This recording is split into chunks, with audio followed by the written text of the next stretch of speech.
리오프닝 기대했는데 또다시 한한령.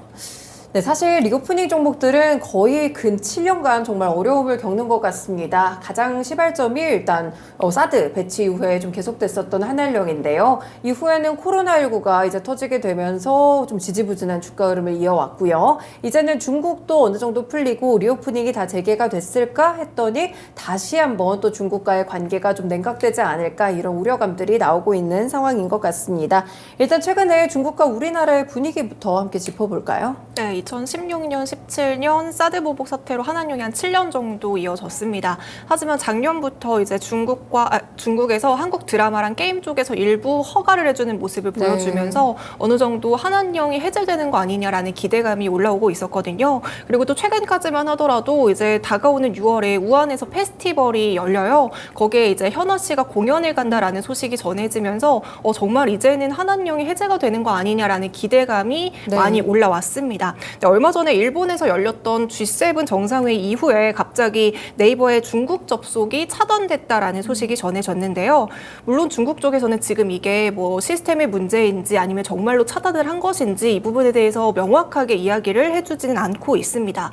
원래 한한령 이후에는 네이버가 중국의 카페나 블로그 쪽에서만 접속이 차단이 된 상황이었었거든요. 그래서 검색 서비스는 됐었는데 이번에 G7 이후에 갑자기 검색까지 접속이 막히면서 지금 약간의 둘의 분위기를 우려하고 있는 시선들이 나오고 있고요. 여기에 더불어서 최근에 정용화 씨가 중국 쪽에서 예능 출연을 하면서 촬영까지 다 끝냈어요. 그러면서 실제로 베이징에 출국을 하고 현장 사진까지도 지금 막 인터넷에 돌아다니고 있는데 갑자기 그 출연이 돌연 취소가 됐고요. 그러면서 더불어서 이제 또 얼마 전에 블랙핑크도 대만에서 콘서트가 있었잖아요. 그때 이제 블랙핑크 콘서트에 갔었던 중국 연예인이나 인플루언서들이 지금 블랙리스트에 이름을 올려 있기도 합니다. 그러면서 지금 중국 내에서 약간의 한류에 대한 부정적인 시선이 커지고 있습니다. 앞서 제가 이제 현아 씨가 우한 페스티벌에 공연이 예정되어 있다 이렇게 말씀을 드렸지만 지금 이런 상황에서 페스티벌 주최자가 현아 씨가 참가하느냐에 대해서는 아직 미정이라고 얘기를 한 상황이고요. 그래서 지금 또 다시 한한령으로 경제 보복 조치를 하는 거 아니냐라는 우려가 나오고 있습니다.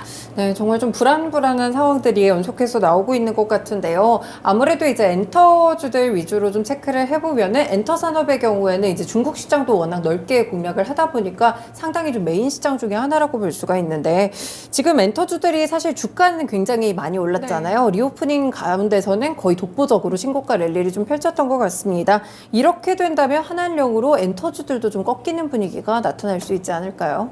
증권가에서는 그래도 다행인 게 이번에 또다시 한한령이 재개가 된다고 해도 엔터주에는 그렇게 딱히 영향을 주진 않겠다라고 보고 있습니다. 오히려 목표 주가를 올리는 증권사들도 있었는데요. 중국이 사드 보복을 시작을 하면서 어느 정도 우리나라의 여러 가지 산업들이 중국에 대한 의존도를 상당히 많이 낮췄습니다. 대신에 북미나 유럽 또 인도와 같이 중국을 대신할 국가들을 찾아 나서면서 기존의 K-팝 영토가 한 60국 정도로 시작이 됐다면 지금은 140국 정도로 정말 많이 확대가 된 상황이고요. 특히 일본이랑 미국 쪽에 우리나라 K-팝의 수출이 점점 증가하고 있다고 합니다. 특히나 미국 수출 비중이 2013년을 기준으로 2.1% 수준이었지만 최근에는 21%까지 늘어나면서 미국 쪽에서 많이 확대가 됐다는 것을 확인을 할 수가 있고요. 이런 기조로 인해서 지금 JYP나 하이브에서도 미국 시장 진출을 위해서 굉장히 많이 노력을 하고 있는 모습들을 보여주고 있습니다. JYP는 올해 4분기를 목표로 또 하이브 같은 경우에는 내년 1분기를 목표로 미국 현지에서 현지 걸그룹 프로젝트를 준비 중에 있다. 이런 소식들도 전해지고 있고요. 이러면서 과거와는 다르게 엔터주가 지금 중국으로부터 굉장히 많이 자유로워졌음을 확인할 수 있습니다. 확실히 요즘 케이팝들이 인기를 얻는 곳들을 보면 미국에서도 상당히 흥행하는 것 같고요. 영토를 좀 넓혀가고 있어서 그나마 좀 다행이지 않을까 이렇게 생각이 듭니다. 최근에 이제 여러 릴스라든지 그런 쇼츠 영상에서도 피프티의 큐피드가 상당히 많이 활용이 되면서 인기도가 높더라고요. 네, 피프티의 큐피드가 지금 스포티파이에서 3억 스트리밍을 돌파했고요. 또 너튜브에서 뮤비 조회수도 7천만 뷰를 넘겼다고 합니다. 빌보드 차트에서도 10주 연속으로 100위 안에 들면서 지금 소속사의 몸값도 600억에 가깝게 측정을 받고 있는데요. 네. 근데 좀 신기한 점은 제가 피프티가 이렇게 인기가 많다 보니까 저는 대형 소속사인 줄 알았어요. 근데 대형 소속사가 아니라 중소 소속사였더라고요. 네네. 그리고 워낙에 또 해외 쪽에 인기가 많다 보니까 이 걸그룹들이 해외 진출을 했었나라고 보니까 또 해외 진출도 한 걸그룹이 아니더라고요. 네네. 그렇다면 왜 이렇게 갑자기 이렇게 피프티가 인기가 많아졌을까라는 것들을 봤더니 그 이유 중 하나가 바로 쇼폼 플랫폼 그 T사의 어플이라고 네. 볼 수가 있습니다.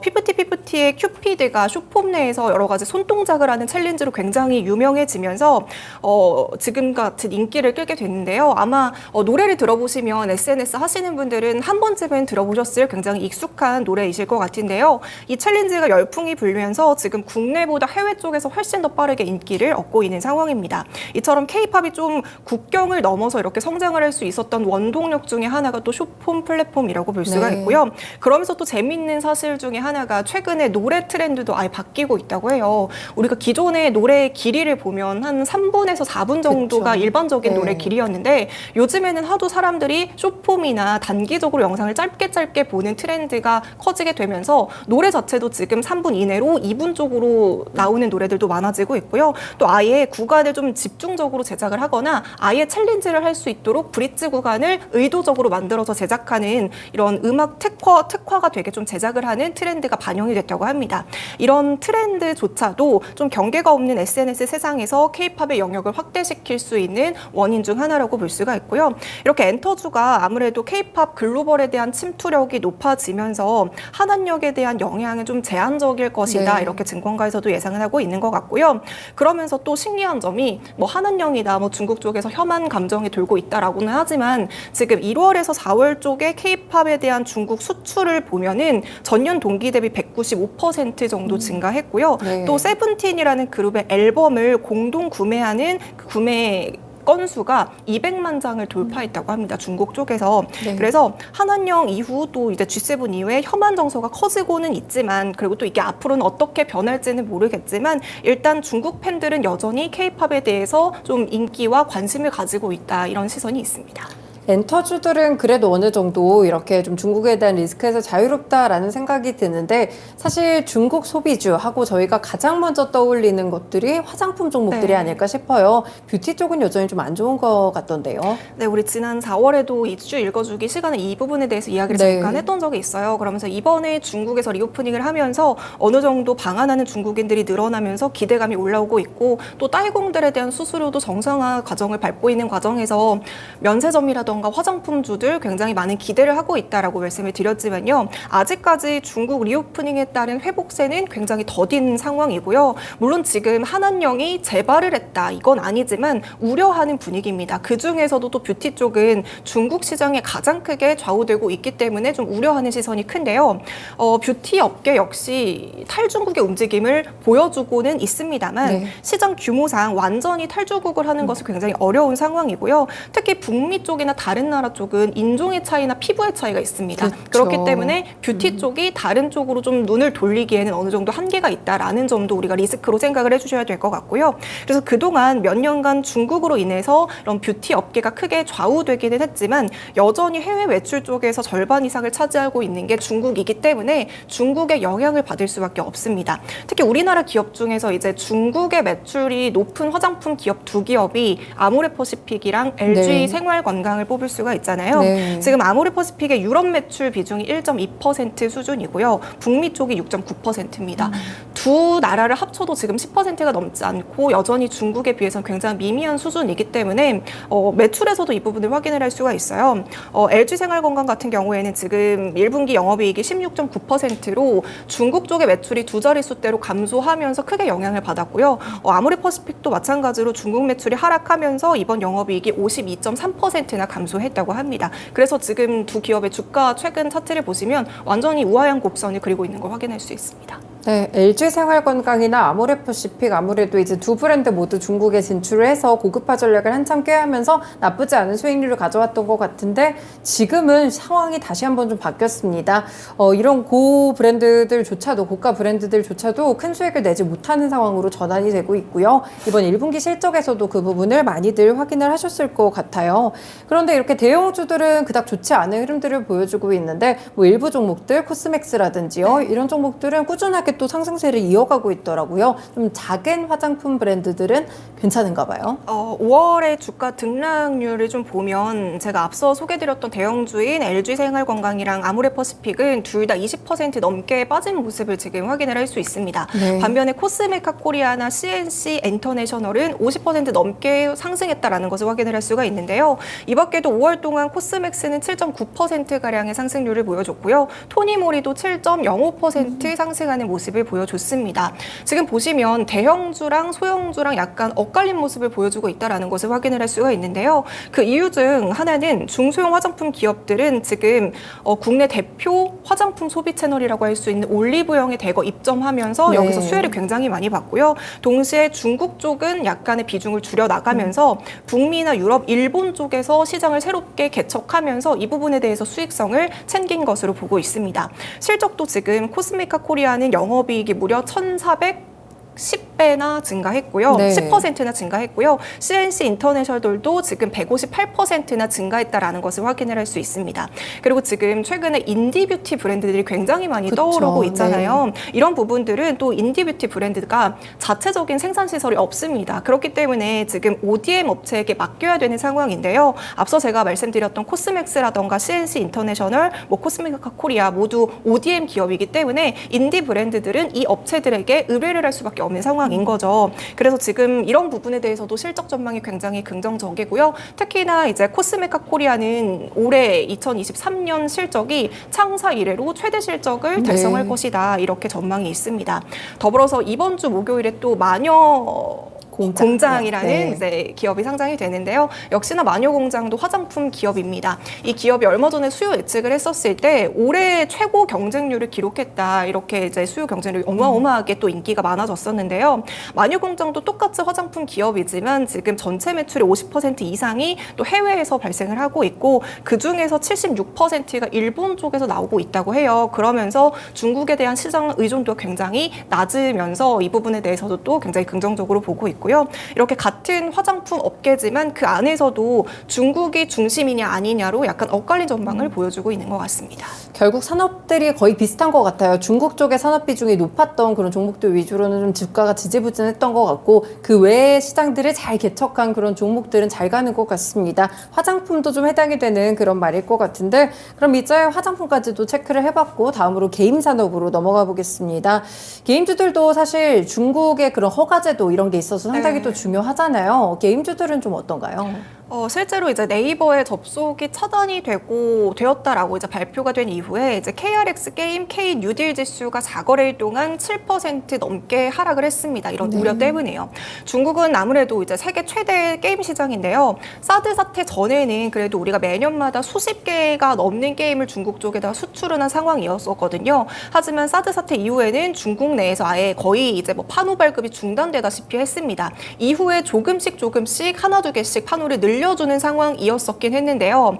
여전히 또 이제 엔터주와 마찬가지로 게임주들도 지금 뭐 이번에 한한령으로 우려를 되느냐 뭐 이런 전망이 있지만 게임주들 역시 지금 다시 한한령이 해제가 한한령을 한다고 해도 별 지장이 없을 것이다 이런 자신감을 내비치고 있는 상황입니다. 네. 지금 게임 업계 관계자의 말에 따르면 그동안 중국 정부에서 판호 반급을 계속해서 안 해준 상황이었잖아요. 그렇기 때문에 지금은 게임 업계에서도 중국만을 딱히 겨냥한 서비스를 개발한다라거나 아니면 글로벌 출시 일정을 중국 때문에 뭐 늦추거나 연기하거나 이런 일은 이제는 없다라고 얘기를 하고 있고요. 또 중국에서 이제 게임 회사를 규제하는 동안에 우리 국내 기업들도 이제 아무래도 중국에 대한 기대치가 상당히 많이 낮아졌습니다. 그렇죠. 네. 그래서 중국보다는 역시나 마찬가지로 유럽이나 북미 쪽에 대해서 글로벌 시장을 좀 공략하는 전략을 가지고 있고요. 또 게임사들이 최근에 주목하는 시장이 아무래도 인도라던가 동남아시아거든요. 이 부분에 대해서 그때 인도에서 잠깐 말씀을 드렸지만 젊은 인구가 많기 때문에 여기에서도 또 게임에 대한 수요가 네네. 많기 때문에 게임주들 주들이 인도에 대한 시장을 좀 넓혀가고 있는 상황입니다. 특히 이제 크래프톤의 배틀그라운드 모바일 인디아가 인도에서 굉장히 인기를 끌었어요. 근데 작년 7월부터 이 서비스가 중단이 맞아요. 되었었거든요. 네. 근데 이번에 다시 서비스가 재개된다라고 하면서 이 부분에 대해서 하반기에 대한 실적도 또 개선이 될 것이다 이렇게 기대가 되고 있고요. 또 앞서서 제가 중국에서 K-팝 수출이 1월에서 4월 동안 여전히 증가하고 있다 말씀을 드렸잖아요. 게임도 역시 중국 쪽의 매출은 한한령이 된 이후에도 해마다 증가하고 있다는 아이러니를 보여주고 있습니다. 네. 한한령 이전이었던 2015년에 국내 게임업계 중화권 시장 매출 비중은 32.9% 수준이었는데요. 오히려 한한령 이후였던 2021년에는 중국 본토만 따졌을 때 34.1%였고요. 대만이랑 홍콩까지 다 합치면 중화권 매출 비중이 42.9%로 한한령 이전보다 오히려 더 늘어난 걸 확인을 할 수 있습니다. 네. 역시나 한한령 정에 중국에 진출했던 한국산 게임들, 기존 게임들이 있을 거 아니에요. 이 부분에 대해서도 여전히 수요가 높고 또 이제 신작들이 출시가 됐어도 중국 내부에서 그 유저들이 가상의 접속망을 통해 가지고 새롭게 또 들어갈 수 있는 그런 프로세스가 있다고 해요. 그러면서 또 이렇게 매출이 늘어났다라고 보고 있고요. 그래서 중국 쪽에 판호가 또다시 막힌다고 해도 게임주들 그렇게 타격을 받지 않을 것이다 이렇게 전망되고 있습니다. 이미 산업에서 너무 중국의 타격을 받았을 때 어려움을 겪다 보니까 이제 중국 외의 국가들도 잘 공략을 좀 하고 있는 것 같고요. 그 외에도 이제 중국에서 워낙 경쟁력이 또 국내 게임사들이 갖고 있다 보니까 큰 문제는 좀 없지 않을까 이렇게 또 생각이 들고 있습니다. 그리고 게임들의 경우에는 이제 하반기 좀 기대되는 신작들도 많이 나오지 않나요? 네, 하반기에 신작 출시가 여러 개가 예정이 되어 있는데요. 그중에서 아무래도 최고 기대작이라고 꼽힐 수 있는 게 NC소프트의 TL이랑 네오위즈의 피해 거짓이라는 게임 신작이 좀 기대가 되고 있는 게임이에요. 네. 특히 이제 TL 같은 경우에는 약간 서구권 시장을 아예 겨냥하면서 기대작으로 꼽히고 있거든요. 물론 최근에 TL이 베타 테스트를 막 이렇게 유저들 사이에서 진행을 했어요. 근데 사실 그 베타 테스트를 진행한 결과 평가가 그렇게 좋지는 않았습니다. 맞아요. 네. 네, 너튜브에서도 이 게임 안 한다 이런 식으로 굉장히 평가가 좋지 않았지만 물론 지금 이거는 베타 테스트 버전이기 때문에 정식으로 출시된 버전이 아니고 출시 이후에 또 추가적으로 반응을 봐야 될 것으로 보고 있고요. 물론 중국과의 분위기가 우리가 약간 묘해지기 전까지만 하더라도 판호 발급에 대한 또 새로운 기대감이 있었지만 그래서 한편으로는 또 아쉽기도 한 부분도 있습니다만 그래도 이제 하반기에 게임주들이 신작 출시가 여러 개가 예정이 되어 있고 또 이제 하반기에 글로벌 게임쇼도 계속해서 예정이 되어 있어요. 이 부분에 대해서 또 게임주들이 새롭게 신작을 출시를 하고 여기서 마케팅 효과가 커지게 된다면 어떤 평가를 받는지에 따라서 게임주들은 또다시 그 투심이 달라지지 않을까 이렇게 전망되고 있습니다. 네, 게임주들도 물론 중국 시장도 중요하겠지만요. 그보다 남은 모멘텀들이라든지 본업에서의 신작 공개도 많이 남아있으니까 이 부분 체크해 두시면 될 것 같습니다. 일부 쉬운 이슈 읽어주기 시간에서는 이렇게 중국과의 관계에 따라서 섹터별로 어떤 영향을 받게 될지 이 부분 체크해 드렸습니다.